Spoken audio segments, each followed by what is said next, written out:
Screen went. Sorry, that was me. Okay. I apologize.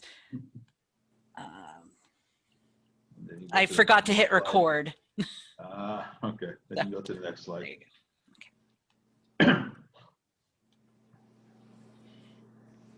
So, years ago, when I was probably at Westchester and even before that, when I worked for the British Hotel Company, I spent a lot of time in the management end as well as the culinary end. So it gave me a different perspective to some degree on how to run a kitchen and things that I thought were needed to make a difference. And I developed what I call culinary pride, which is probably has been with me now for almost 25 plus years in different facilities and properties.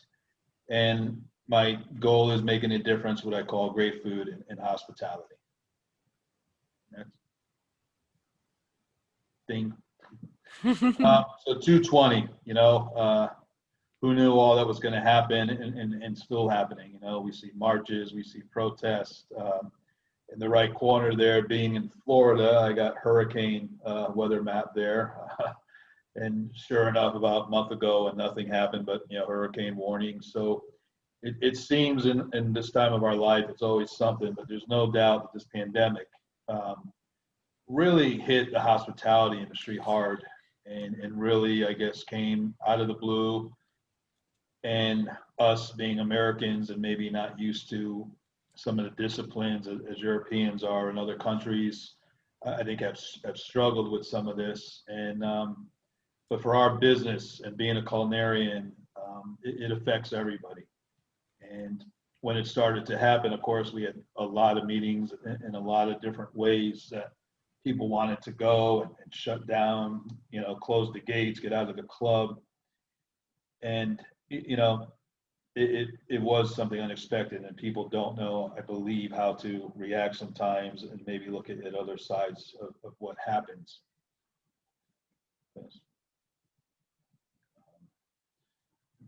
So one of the things I've looked at is it's often during challenging times where there's great opportunity to redefine yourself.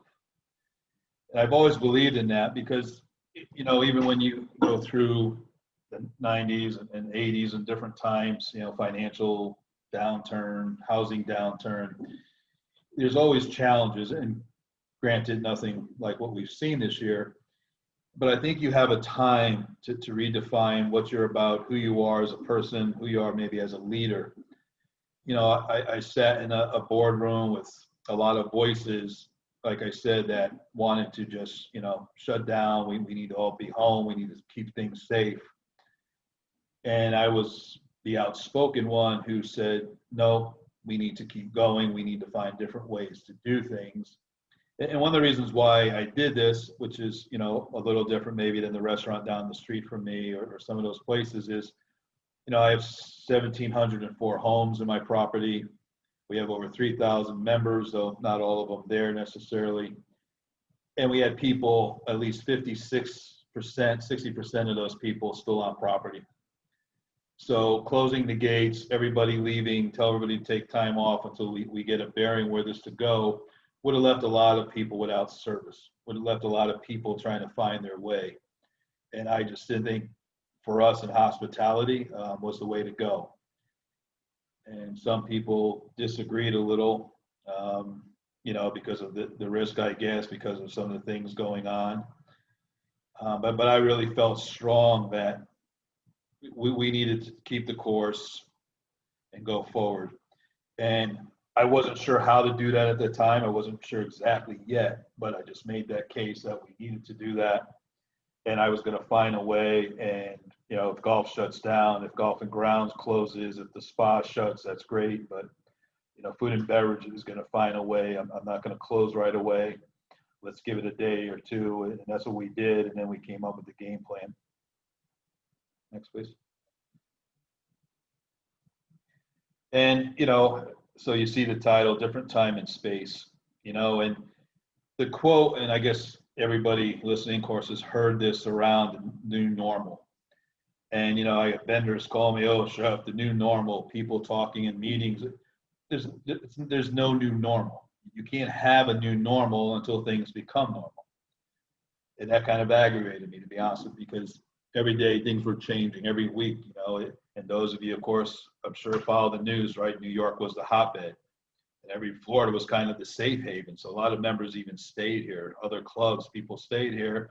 And then at some point, Florida was the hotbed and New York was safe to go to. So you can't have a new normal until you have normality. So for me, knowing that even now, the next 2 months, 6 months, wherever I am, I don't know how much banquet business I can do. I don't know how many events we can do. I don't know the answers to what's going on. So as I told my team, what's going to be normal for us is acting quickly, not reflectively, have a plan B, have contingencies. Let's sit and think things out, how we can react, how we can run a business. I don't like being a reactive person. I don't like sitting in a room and having people, oh my God, panic and all of a sudden do this, do this. I think if you stay calm, you think things through, and you have things that may work, not work, and have those lined up. One of the things I was very big about was protect the core. And what I mean about that is every business does whatever they do, and hopefully they do it very well. Building the program, the 5 years I've been at the resort, the quality, the things we've done, the culinary pride to me is the foundation. And I wanted that protected, whether it is COVID, whether we're serving food in plastic containers. You see a picture of me there with our market. We started doing a marketplace. Everything we do still had to tie into the core of our beliefs and what we were about. Be proactive. I think that's very important. See things that are coming, get on top of things, offer things before they're needed. I think that's important. Anybody can be defensive. Anybody can wait until they're told to do something. But I felt very strongly, like the marketplace, we know supermarkets were running out of food. We knew people were scared to go out. I have vendors, we have trucks, we have I wanted to keep people working. That was another thing that I very much wanted my team to be actively working, getting paid, not sitting at home. And this enabled people to work. The first market launch we did, I think it was $25,000 of delivering food to houses and doing what we did. As I told my chefs and team leaders, control your fear. Uncertainty brings fear in people. Uncertainty, of course, and panic sometimes can make you fearful, make you negative. But when you display that thing to the people that work with you, when you share that kind of thing, then they have the same issues. Then they become fearful. They start worrying too much. And I don't believe in that either. You could have some emotions, you could have some thoughts, but when you lead, you keep all that inside and you stay the course. Focus on the team, and I told all of them to make sure, a lot of these people work one job, two jobs, they have a family to feed, and you have all those worries. So focus on what we're doing, what they need to do to keep things going, because my theme kind of was the more we can do, the more we can come up with, the more services we can offer, it's going to be better for everybody. Communication effectively and encouragement is needed. You get into the right mindset, and as I put, get some attitude, be positive, be happy. When we did the market, we had people, we had a little music going. I let them put music there and just have some energy about what they were doing, which I just think helps the overall situation. Embrace the culture that hopefully you have in place. And that was my thing, regardless of what you go through, whether it's a bad hurricane that a couple of years ago shut down the club for a period of time, whether it's something like this, if you have that culture, if you have that base foundation set, that's what you stick to no matter what's happening. And then, my last one is grow or die. And I know they're not easy words. I know the poor restaurant friend that, New York, after 20 years, probably won't reopen, is probably not going to make it. And it's easier said, but if you don't try things, and that's what I watch people not try things. I watch people not open a curbside or offer to go or find a way to service people. And then I saw places that did, some incredible things, and maybe not bringing in the income they used to, but doing something, keeping the brand alive, keeping some hope for the future. And I just always believe that was very important. Next. Culture, to me is really essential. Press the button again. You got the type coming up. You do it one more time. Culture is the development or improvement of the mind by education or training. That's one meaning. It's also the predominating attitudes and behavior that characterize the functioning of a group or organization. And there's more meanings to culture, but these are the two that I've always focused on because to me, it is the development and improvement of a mindset. And you do this by education, you do this by training, you do this by mentoring. That's the only way you improve and get people to improve. And then I think the attitudes and some of the things that are installed in people and their behavior. Because, all this stuff, sometimes when I've spoken to groups and people and, it's like a new religion. People get excited, yeah, chef, way to go. And, they go back and do it for a couple of weeks. But excellence and staying the course and being maybe the best at what you do is the same every day. None of it changes. It's not a new religion. It's not something you get excited about for a couple of weeks and 2 weeks later you go back maybe to old habits. So what I try to teach everybody is every day you come in, every day you do the job, our culture, everything we stand for stays the same. The beliefs and philosophy that we have.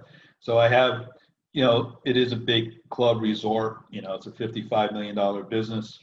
And the club has its things, but I've always believed that chefs, culinary people, cooking, hospitality in general, food and beverage people are different. We're different in what we do. We're different at the pace we run. We're different with what we have to deal with. The admin part of the wing of the club and resort, 10:05, everybody's packing up, and before that clock hits 5, they're out the door. If things aren't done, they wait till the next day. Well, 5:30, we have to be ready for dinner. There's no, sorry, we're closed, or, let's open at 6 instead. We're a little behind. So I've always felt having a vision and having my own mission and my own thought processes that still tie into the club, but it's culinary centric. This is what I drive my team on. I have 9 kitchens. I have a staff of 85, and this is what I try to install. So the vision is to be our members' first choice for dining and events. The second is creating the member experience. And then the third one is the purpose. Our purpose is to purchase, prepare, cook, and serve extraordinary meals, which help create that experience, which then help the vision of members choosing us first for when they have things and they want to host a meal or do something special. And sometimes they get asked, why, you're there to cook, you're there to train people how to cook and just put out food, but the culture is important. I don't believe it can be done at a level. We all know, and some of you work for Ritz-Carlton, Greenbrier, some of those places. And when you see those signs on the door, ladies and gentlemen, serving ladies and gentlemen, it's a culture. People that work for the Ritz for any amount of time, there's something different about them. People that work for the Four Seasons, there's something different about them. And that's what it is. It's that culture. It's what they're exposed to. It's that training and mentoring and the way that hotel and those properties want things done all the time. So for me, it's learning, practicing set behaviors, develop the foundation, and you meet the day-to-day objectives. And it also helps in a time of crisis and things happen that if you have a good culture, if you have everybody on the same page, it is easier to manage and try to do some good things in a bad time. What does the culture do? You can press them on. I'll just, it gives identity. It creates a team. It ensures a constant message and standard. To me, it spreads like wildfire. It lays the foundation for success, and it maintains quality. So I'm a very big believer in this, and I do really believe that I love food. I'm passionate about cooking, writing menus, the things we do. But the third part of my job, 1/3, is to drive, to think management centric, to try and get everybody on that same page and constantly keep that moving every day they come to work. Success begins with this. You have culinary excellence, but it's a way, and I think I mentioned that before, it's a way of being and thinking rather than a destination. When I hold my seminars or have my chefs together, my weekly or bi-weekly meetings, I tell them this isn't something we do for a while, then it's done, or you wait till I talk to you again 2 months. It really is a deep thinking and discipline. It's never on cruise control. As soon as you take for granted what you do, things can go wrong. It's in everything you do. Whether we do a great wine dinner, whether we do a hamburger, a hot dog, a mac and cheese, or putting things in plastic containers as we still are right now, you do it a certain way. And I think that's very important to install in people, to have that thinking and have them believe in that you have to keep working on it. Going beyond the status quo, I believe that's important. Never stay, I see a lot of chefs and some colleagues of mine that, 10 years, 15 years, they're working in the same properties, and then all of a sudden it goes wrong because they got too comfortable, and then they called in the office and, well, we need new energy, we need some new things. I think you always have to push yourself. You always have to learn. As Bill knows, I had the pleasure of working with Bill with Le Cordon Bleu. I may have been a mentor, an educator, but I always remained a student, and I'm still a student. And I think that's what keeps the energy going, that excitement to keep learning things and pass those on. And it is hard work. There is no easy way. There is no way, I don't go in for a week or two and take it easy and say, okay, I can relax this now. It just doesn't work that way. And once you build the standard, once you have expectation, what it takes, the energy and the passion and the attention to details and being out and about to keep it that way becomes harder. And then teaching and striving and constant checks with your team. So that's kind of our foundation, what I try to have all the chefs do and keep it going with of course, their team. The excellence, to me, pride is big for employees. It's a feeling of success, fulfillment, being proud of oneself. When I can get those cooks to smile and be proud of something they do. Because at the end of the day, you can put up the other ones. No matter what no matter what my vision is, no matter what I see going and how I put something together, they're out there cooking. They're out there meeting the member, the guests. They're getting the compliments. They're getting the credit, and they should. And that pride in them motivates. It helps keeps the standard. They realize by doing a good job, people are appreciating it. People are recognizing them. It ensures their importance because we can't do without them, whether it's a dishwasher, my steward, the houseman, people that put stuff together, people that build my outside kitchens, everybody that is the cog in the wheel that makes it happen. And that's important to me too, that all jobs are important. And it means being happy in what you do. There are some people, as we know, that work for paychecks, even in our business. Maybe weren't fortunate to go to school or have that passion, but if you can make them happy still in what they're doing and look forward to being with their colleagues, coming to work, I think that helps a lot, helps the program, and then it creates loyalty to you, hopefully, and to the team. And I've always said, we make a difference because of our food.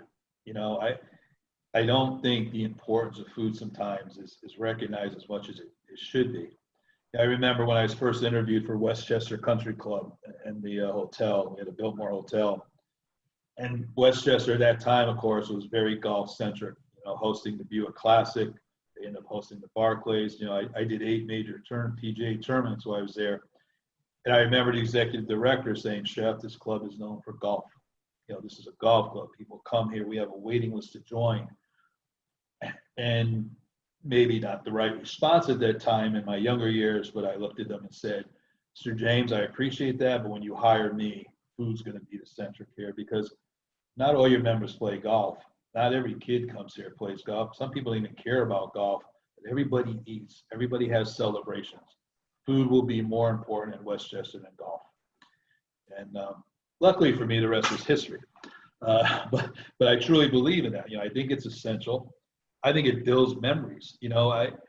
I think when you eat something that you've had in your childhood or you come from especially a different country and culture, that you've had some incredible foods and then you don't have them for a long time because, like people come to the States or they go somewhere else.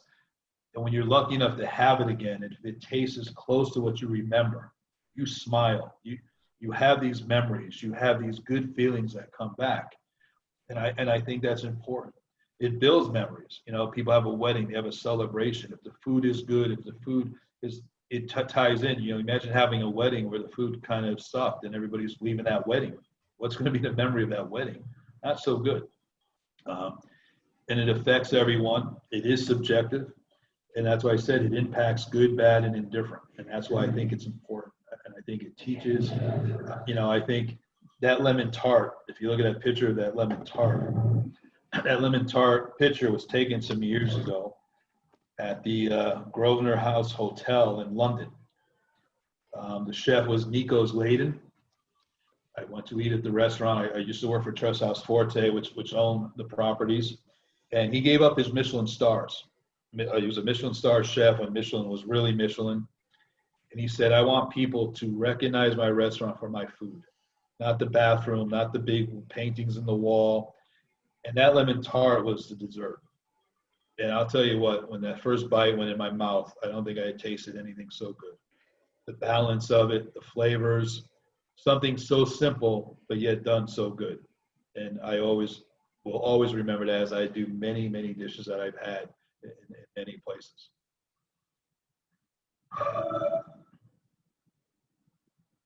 What is a chef? You know, a chef is a lot of things, as we know. But when I focus with my team, you can pull it up, all of them. You know, to me, it's cuisine, it's hospitality, education, and a facilitator of resources. So for me, how I look at that is we're about food, and whether it's pastry, hot food, cold food, we're first and foremost about the food and the property we work in. It's about hospitality. Even though we're in the back of the house, there's hospitality. There should be hospitality with each other. There should be hospitality with the front of the house team.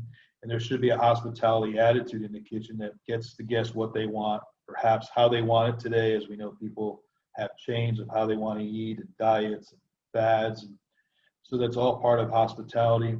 It's about education. It's about everyday learning, teaching, sharing, and making it all come together. And then when you look at what you handle, you know, you're a facilitator of resources.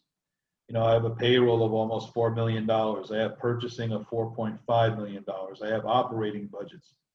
I have a lot of things that I need to manage and facilitate and not just cook great food, which is what I'd rather do, and work with my chefs. So the responsibilities of chefs and what we do, again, I think makes us different. I don't think the person that runs a tennis department or the person that runs, you know, teaches golf, and golf pros are well liked in clubs, but they don't have all that responsibility and subjectivity and customer feedback as we do in culinary food and beverage. You know, as I tell my people, the role and contribution is to maintain and promote that culture. You get ahead of them, I feel like. To set the example.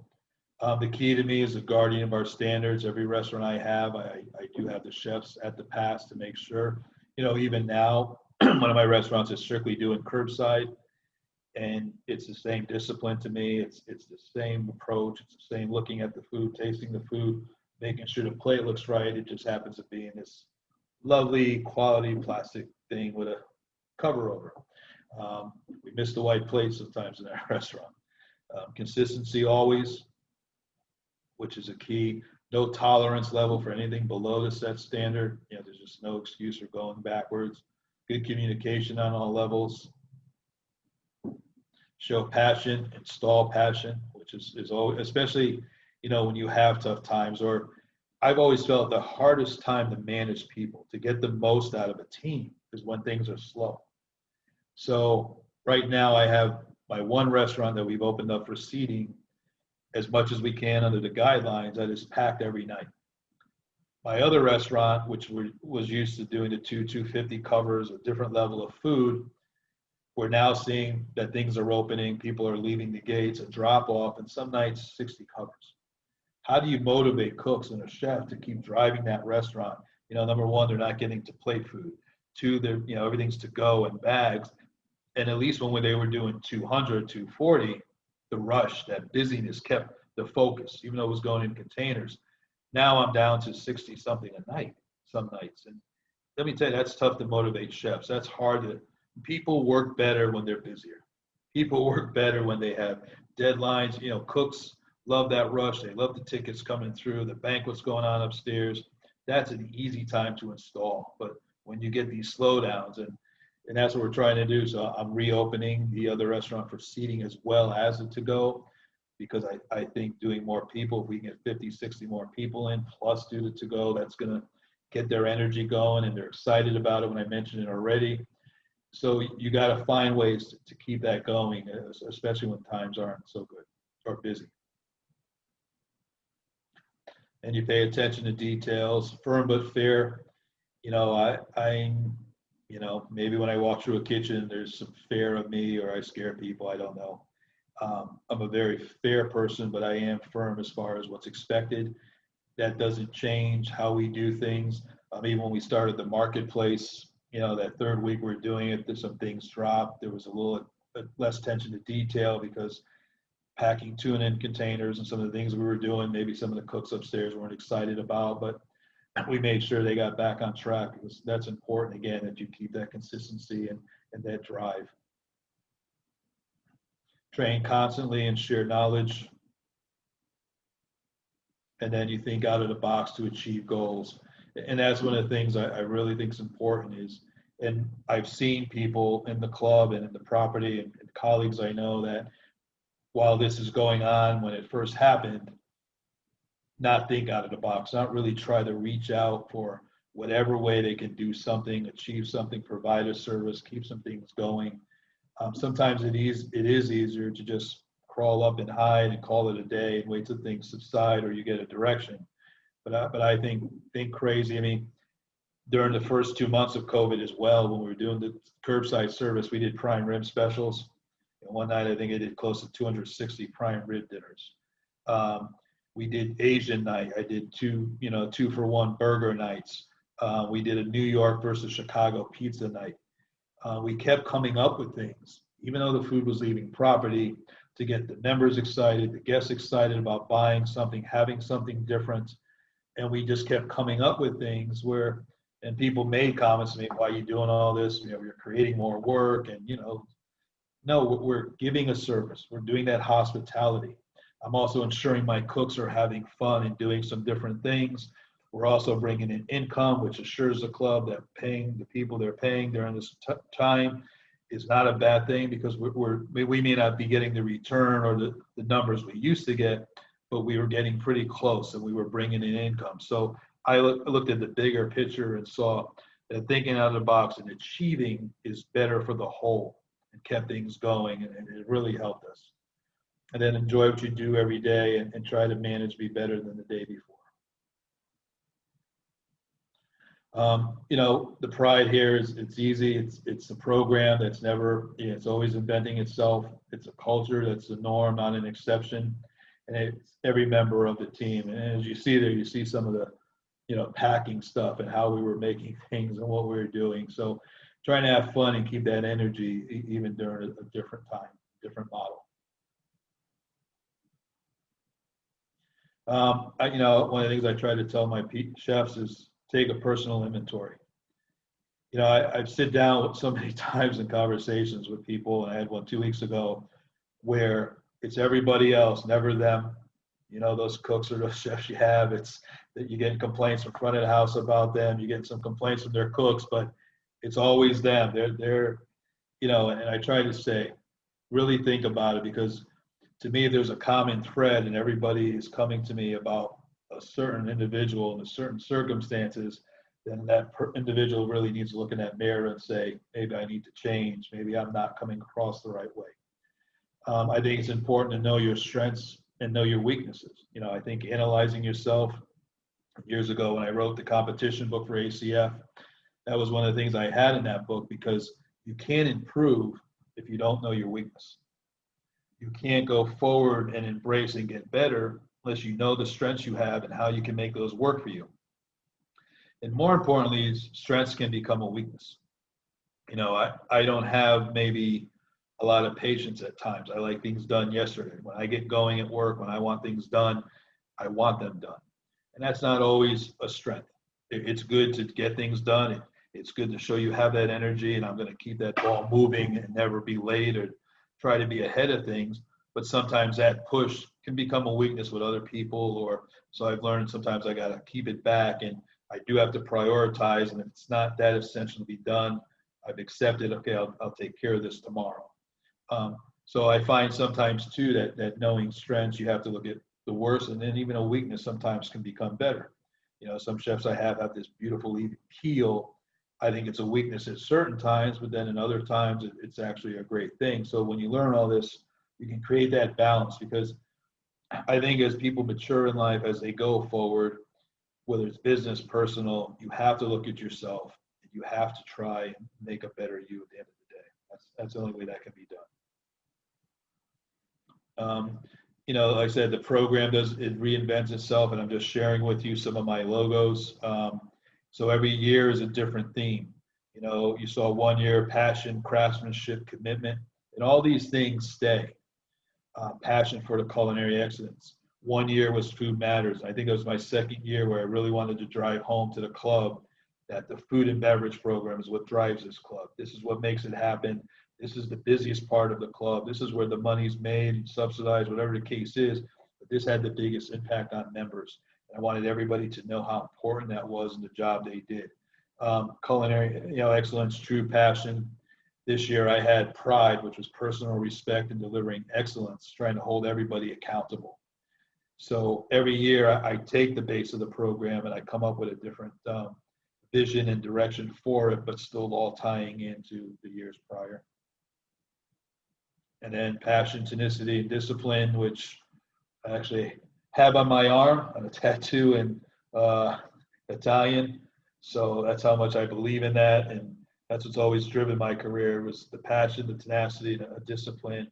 And that's why I try to install. So we made that for 1 year as well as the direction for everybody. And when I look at a program and the outreach, and again, this could be anybody's kitchen and anybody's property, you know, it's about quality, it's about innovation, it's about inspiring and mentoring, it's having that desire and passion, it's keeping that consistency, execute and engage, respect, and having that culture. And all that, to me, affects and then benefits the guests, the employees. When you can start to achieve this on any level and keep it consistently going, you start to see some success and hopefully some recognition for the direction your program and team is going. Our core values, it's what guides everything to me. It's important, again, to have these things. So I have signs up within the club with some of these slides that you're seeing. Sometimes on the schedules, I send out certain pieces. I do constant reminders, and then we'll change up the signs. So I want people to read. I want them to read when they leave, when they come in the door and see something. It causes them to think again, because I think that's essential. When you stop promoting, you keep the slide going. When you stop promoting your beliefs, when you stop showing them what's important, then that will be forgotten, especially in a day of work. And as the club before COVID was so busy, people get so caught up in that. And I always want to remind them, no matter how busy we are, what the day is like, it still all goes back to this. That's important. And the under promise and over deliver. That's something hard to do sometimes in a member club, especially a demanding one, but we still find ways to kind of do that. And I think if you ask members and some of the top people, the board members of the club, during the COVID time, the past 4 or 5 months, they would say that bottom one was done big time, more than they've ever expected. You know, even the Passover holiday was, you know, at a time we could have anybody in April, and we still managed to do 900 dinners for curbside pickup. It made the holiday possible with the Seder plate, everybody getting a loaf of challah.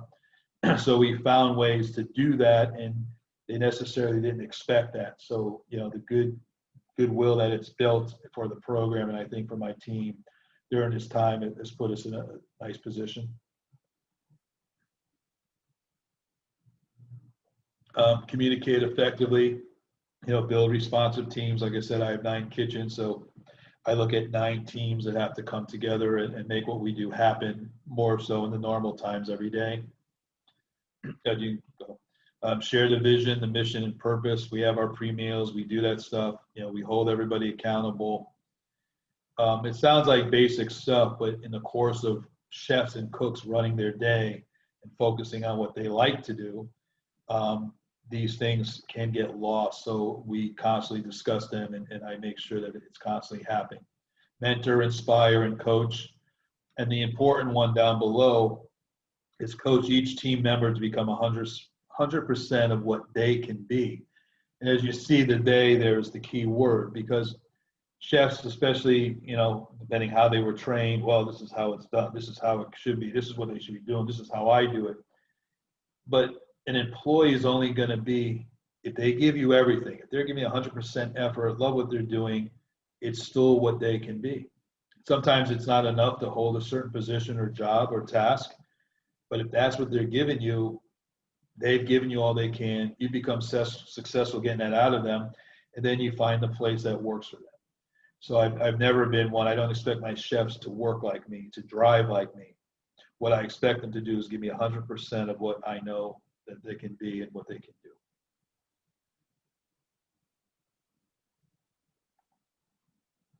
Next. And I know a lot of cool things happen in the industry, and Hartman would love this one. The cool looks, the baseball caps, the T-shirts. But I'm not old school by any means, but when it comes to dress code and how people look in the kitchen, it's still the white coat, the black pants. I do have black aprons now. The chefs have striped, and the commis and cooks will wear the caps, but I still think looking the look is important to having a successful program. And I don't allow people, sometimes they try, I've had people walk in with big striped pants. One person had fish pants on one time, a new hire. They try to wear baseball caps in the morning, but that's our dress code. And I really think it makes a difference how a team looks and how they interact. I think that's important still today. The attributes, we look for when we're hiring people is passionate, member focused or guest focused, desire to be the best. They're thoughtful. They care about what they do. They care about the people they're working with, our guests. They're reliable. They're team players. They have some knowledge of what they're doing. And, they have a discipline about them because they're responsible people. Because there are things here that I can't teach people. I can't teach somebody to be thoughtful. I can't teach somebody to have pride in what they do, to care about being a good person, integrity. I can't expect them to be member or customer focused to take care of the guest. If they have these basic core skills and a good energy about them and a work ethic, we can teach them everything else. We can teach them how to cook, how to do a dish the way we want, how to make a sauce. So when we do hire, I really do try and focus on these kind of people, and we'll slowly bring them up and develop them. I'd rather do that sometimes than have talent that has attitude that's, sometimes not always on time. So I work hard for these attributes to be the key before I can hire somebody. And then I'll look at the cooking set, the skill set after that and try to weigh it up. But I need all this plus that, or at least the potential, and then we can train and teach from there. The challenges today, I think the world we live in now, for any culinary team at any property, that you can roll. High pressure environment, kitchens are, and even more now, financials are going to become big. How we can bounce back, how we serve guests, diverse members and guests. I think today we face more than any time, between everybody being gluten-free, between everybody being a vegetarian, between everybody wanting a burger that looks like a burger, tastes like a burger, but it's vegetarian. There's a lot of different pressures on a restaurant now, a club, a hotel, a resort. In some cases, I call my banquet and event department the no mistake zone, because there isn't a mistake. My restaurant can send out a chicken that's maybe a little tough, maybe a little undercooked, maybe the grill overcooked a steak. We'll survive the night just fine. But if you mess up a banquet, you serve 250 people, overcooked filet mignon, it's a bad night. And the repercussions of that to me is just not even worth discussing. So I'm up when it comes to the upstairs kitchens, I'm very on top of that, because I make it clear we just can't do that. You can't ruin people's events, good money that they're paying, the time that they're having. We know food is extremely subjective today. You know, people don't like certain things. You know, you give somebody a great eclair, you know, made right and with this beautiful custard, and, you know, it might be too heavy. You give somebody a nice great eclair with light custard or chantilly cream, then they may say, no, I want the other one. So, you know, flavors, spices, it's very hard to try and please all the guests, you know. And the one thing about COVID is none of that changed. We had people get their food home and complain about it. We had people saying, what are you giving us? So even during these tough times, and we're going out of our way to really try to make things happen and give a service, we still had those select few that would come in the restaurant, and I guess picking up the food and bringing it home was no different. So, you know, you just learn to survive that, but they are challenges. And, you know, a club case or a club resort, you know, they do compare you to the local restaurants when it suits them, whether it's price, whether it's a special that was run, you know, you do get compared. So, you know, I look at the whole, you know, it's always the kitchen's fault. You know, I'm talking to a bunch of chefs, and and the reason why I say that is because, you know, and more so, you know, my membership is a challenging membership for sure. We get a lot of international people, young people that, you know, wait on tables and deal with these people. And honestly, if you sit down with somebody that you know is mean, that just looks at you and there's not a good vibe, and they complain, or, you know, they make off remarks. If you ordered the hamburger wrong or the steak the wrong temp, you're not going to admit that. I don't blame them. I don't think I would too. It's easier to blame the kitchen, the people in the back who they have no access to. But it is always us. So I think sometimes you got to at least let the team know that, and how we go about, you know, dealing with it. You know, and I always tell everybody, expect the unexpected. You know, if you have a banquet, it's 200 people, and that's the menu for the night. I guarantee you there's going to be 5, 10 people that don't want that menu. They're going to want vegetarian. They're going to want, you know, something with no salt, no butter, no flavor. So have some of those things ready. Rather than get aggravated in the middle of service or plate up, why go through all that aggravation and stress? Just have it ready. So now every banquet we do, we make so many, you know, good quality vegetarian dishes. That's maybe the few things, if any, we'll put in a hot box. But at least if somebody comes in and says, they want to know if you have it, yep, here we go. Glad to serve it. So it relieves stress and it helps. So I always say, expect the unexpected and be prepared.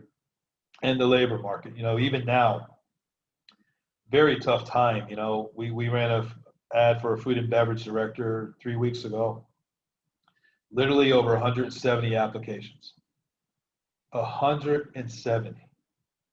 All from hotels, mostly resorts, you know, people getting let go. And yet there's other jobs like hourly jobs, basic cooks, stewards, dishwashers, where we can't get any labor, or they're not coming through the door because, you know, they can get their 275 in Florida plus the 400 from the government. So some are making more money. So why should they work? Why should they come work a job when they can sit home, make more money? So the talent pool is, you know, everybody thought with the restaurants closing and hotels cutting that there'd be this huge amount of labor.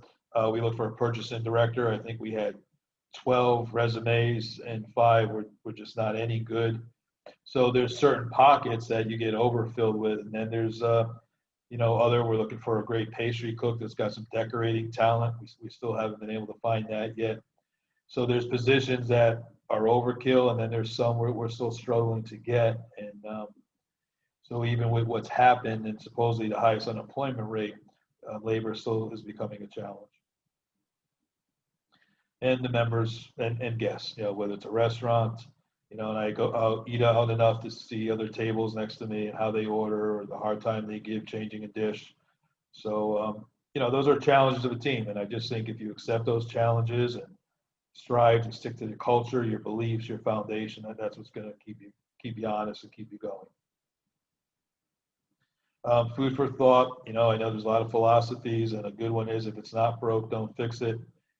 I have always tended to look at the opposite. If it's not broke, break it and fix it again, which is on the bottom. You know, and I've always believed in that because, and even if it's something that you can't touch, you know, I have a few dishes here the open-faced turkey sandwich and bistro with the stuffing, the bread. I can never take that off the menu, but we worked hard to make it better than it was. One time I had every chef present their version of it with the gravy, the sauce, how they made it, how they handled the turkey, because my goal was, if this is what we have to serve, if this is a favorite dish of a group of people that have been coming here for years, we're going to make it the best we can. And I just think about life, if that wasn't a philosophy of people, we'd probably still be listening to vinyl and 8 tracks, wouldn't have all the luxuries, and we wouldn't be on this phone and doing all the things we do. So to me, if I see great people in the world and companies like Apple and stuff that broke things and break it and keep fixing it, then I've always believed I should do the same. Consistency, as we all know as chefs, right? It's the ruin of a lot of restaurants. When you're consistent, then the greater the results you're going to achieve. But you can just pop them all up when you go to the slide. So, running a bit late. The difference from failure and success. And I tell my chefs, not only be consistent in your food, but your decisions, your behavior, and your work patterns. I think it's very important that everything you do is consistent, from your management style to how you behave in the kitchen to decisions you make. Keep them consistent. Negative thinking sometimes is the bane of consistency. So, that was one of the things we worked really hard on during this time. Even though the menu had to change, even though we had to put dishes maybe in one restaurant that they weren't doing, even though we had to find a way, again, to pack, to come up with things, we took it and made challenging, made it a positive. We challenged people to say, what's the best way we can do this? What's the best bag to use? What's going to be the best container for the prime rib night, because we can't use the plastic one. So I think you have to take away that negative thinking, and that helps, again, everybody stay focused. And it's very important to stay consistent when it's busy or when it's challenging. That's sometimes the hardest time. People just want to pump out food and get it out, but then you lose that consistent, you lose your belief of what you do.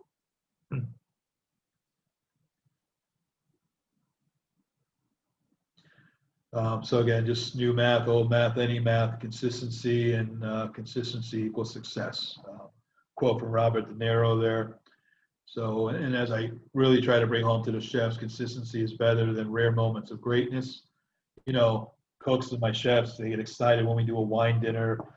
We did a Havana night last week. They get all excited and worked up. This coming next week, I have Portugal, and they're nice events and everybody gets excited. But as I tell them, when you get back to work tomorrow, if you're still not serving a great hamburger, a great tuna salad sandwich, then we failed and we're not consistent in what we do. We can't take those rare moments of greatness. We have to be consistent every day in all we do and take that same excitement. Failing to prepare means preparing to fail, right? And kind of that you put them all kind of like our old term about mise en place. Review your mise en place, review SOPs, show and discuss expectations, taste, and taste. Have minimum standards set forth. I teach them 10% is the directive, 90% is a chef, is your follow through with your team. Expect that unexpected and manage and ensure best outcomes. To me, if you do all that, then you're preparing for success and you won't have the failures or as big as failures as you might have if you're not ready. And proactive. I think members and guests today, they want recognition. They want, they want good service. Again, they want that consistency. Keep pressing on that slide. They want a personal touch. And again, some of the things we found out even during this time, we probably had 2 months when a member wasn't allowed to walk through the building, wasn't allowed to go through anything. They still wanted some of this. They appreciated this.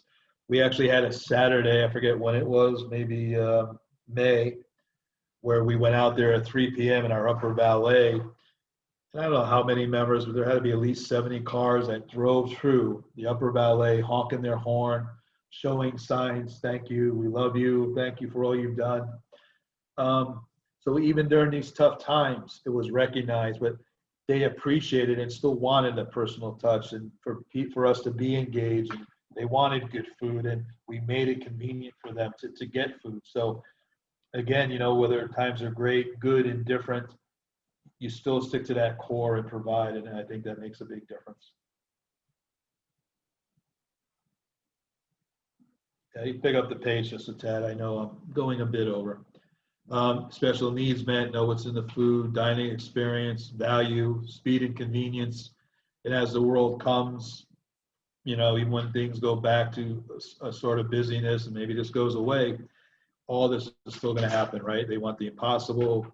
So I tell my chefs and people just a 90% rule. If you please 90% and 5 or 10% weren't happy with the night service or something that happened, don't be discouraged, because if you do 300 covers in one, 260 in the other, another 200 in the other, and maybe 6 people complain, we had a great night. It may not be what we want to hear if we take it personal and proud of what we do. And then, you can't give a member everything. Sometimes I have a member came in, we had no pork chops on the menu, none. They wanted pork chops, and they got mad that we didn't have them, but they're not on the menu. But we tried to find solutions. We have the veal chop, we have this. I happen to have a pork loin that was getting ready to be cooked actually for the cafe. And we said, hey, here's what we could do. We can give you a filet mignon of pork. If you try to at least find that alternative and do something. And even the to-go food, believe me, it hasn't changed requests, hasn't changed things. People still kind of want things how they want them. We had soft shell crab specials every Friday night. When they came, I got 10, 4, 15 trays in, but they would sell as quick as I could get them in. And I had so many members upset that, you should have enough specials for every member or every place, everybody that lives here. It's not practical, so we put them on a list, and I made sure the following week we got them. As soon as they came in, they were on the list. They had first rights to them. So always try to find that solution. I think it helps and goes a long way. Raise the bar all the time, more than what's expected, have food taste better than anticipated, going above and beyond the norm. And again, just everything goes back to that pride, to providing the best thing that we can for the members and the guests. And I think that's all part of that culture. And, these 40-something slides really all take up part of that and are ingrained in what we do every day. And then, I have a short thing that I tell the people, my chefs spend 30 minutes a day inspiring or teaching, invest 90% time on the follow through, 10 on the directive, and place more focus on the percentage of the team that are not the stars. Every team, everybody you have, there's always the favorites or the ones that are just going to do the job or hit the home run.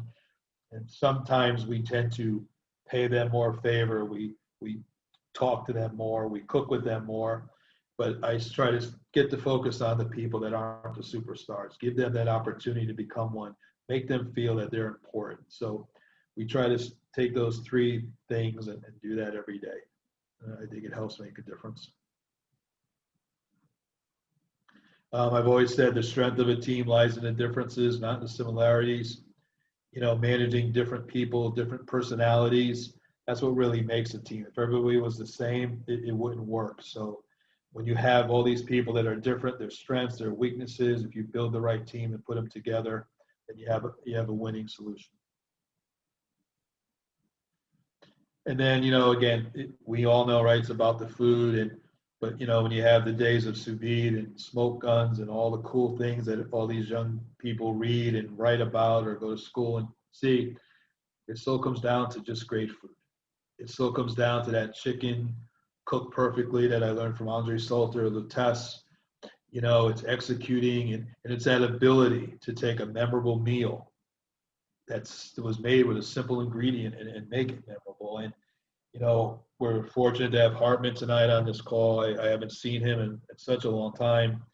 And I still remember the day I walked through the NRA in Chicago when they had it, Hartman overlooking the lake and the building.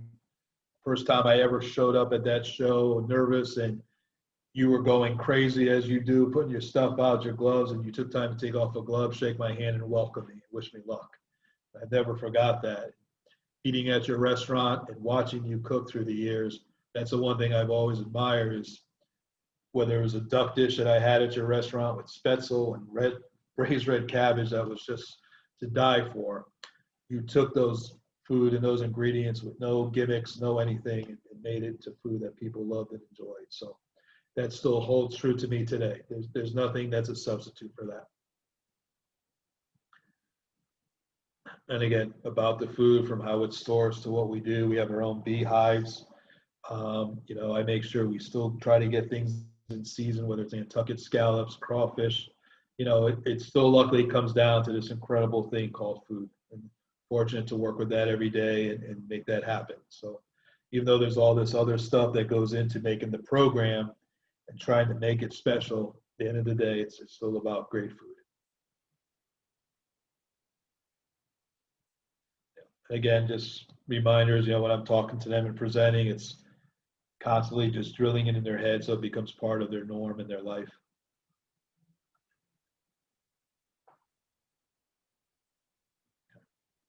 So again, we talked about this too, as you see, so it's so ingrained in me. So even the slides I don't need as our point just keeps going. So, what we just discussed, and providing consistent food, the mindset, the quest, it's all those things that go to make a place successful and a program successful.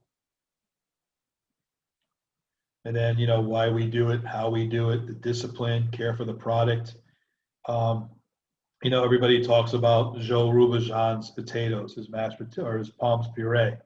When you talk about that, everybody says, "Oh, Chef Joe Rubijan." And really, they were a great Palms puree, but because he had a thought process, cooking potatoes in their jackets, make a potato taste like a potato. Ricing them twice, made them fluffy and light. Not boiling the cream and milk and butter together made a lot of sense. And I never knew that for a long time, because even growing up, my mom, when she made mashed potatoes, would put the cream on the stove, the butter, and then she would let it boil, and then she'd mix it in there. And I look at her and say, "Oh, okay, that's how you do it." But then as I started to learn in the business, saying, well, wait a minute, if butter is emulsification, if butter is adding flavor, if cream is made from butter, by me boiling that butter into the cream doesn't make any sense at all. I may as well not even add the butter.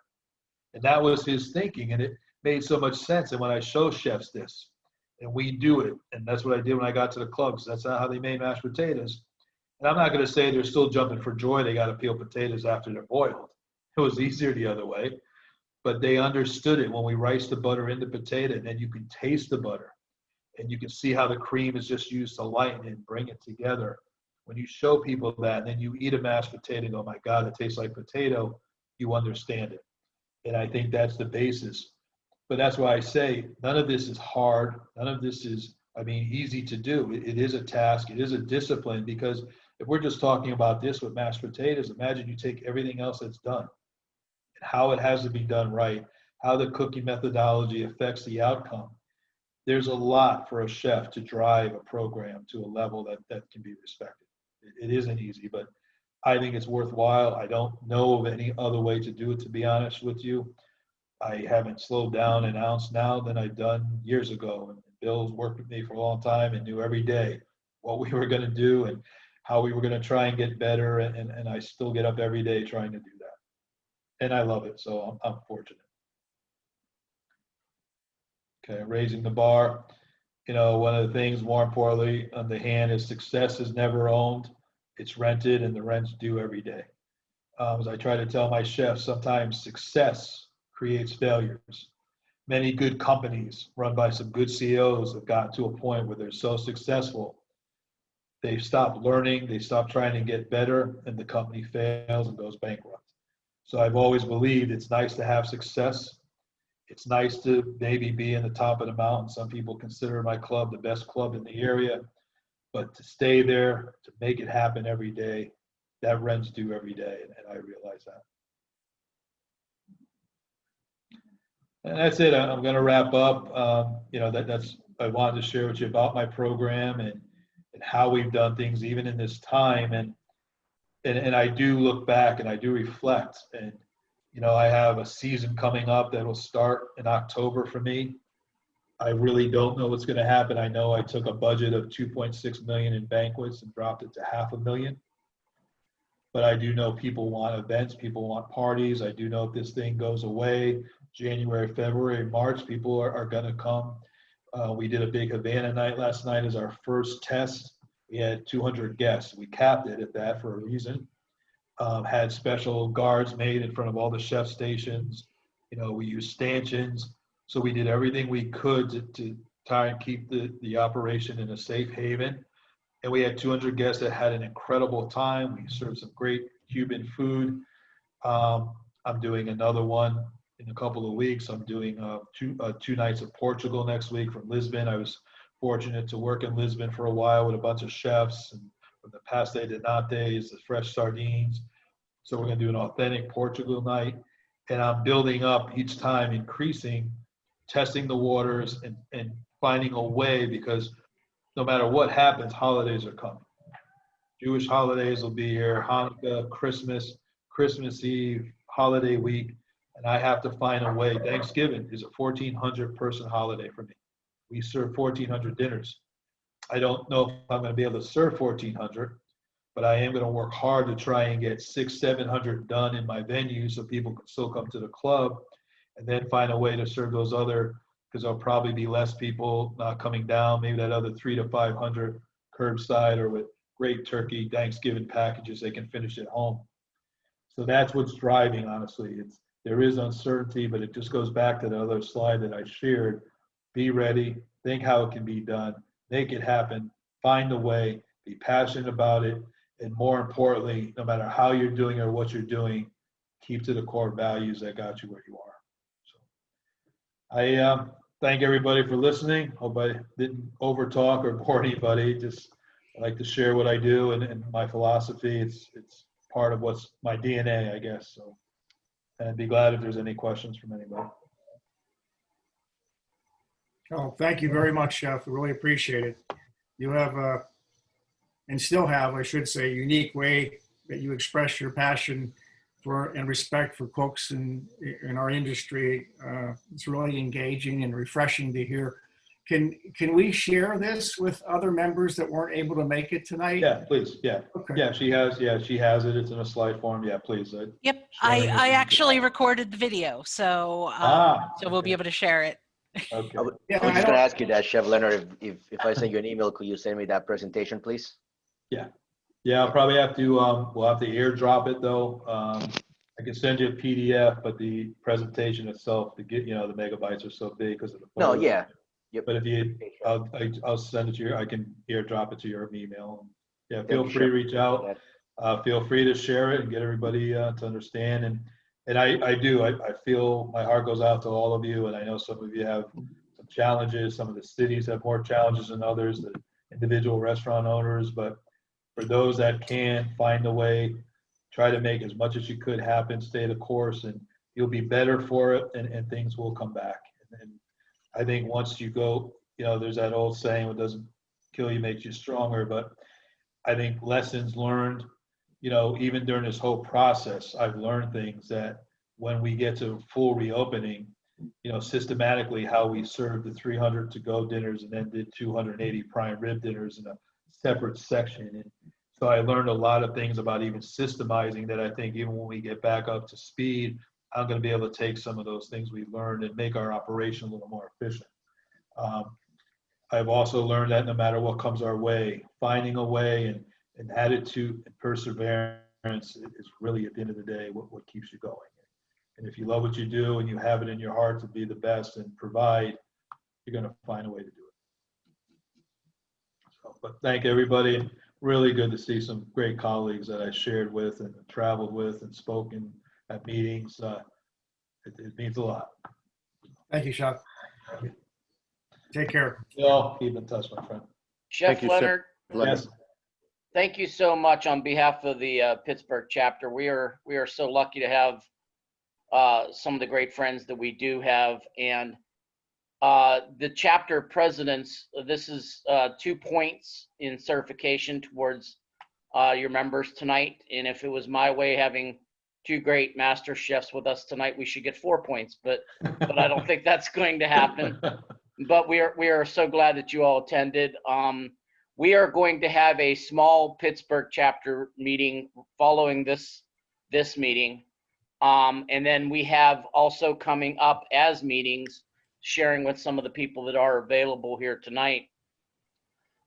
We are going to, as some of you already know, we've had a great response. Chef Will is going to, Will Racine from the Duquesne Club is going to be doing a chocolate presentation for the Columbus chapter, and we've all teamed up on it. I don't know how many chapters are involved right now, but I know that we have a number of people that are going to be attending it. And that is September 21st.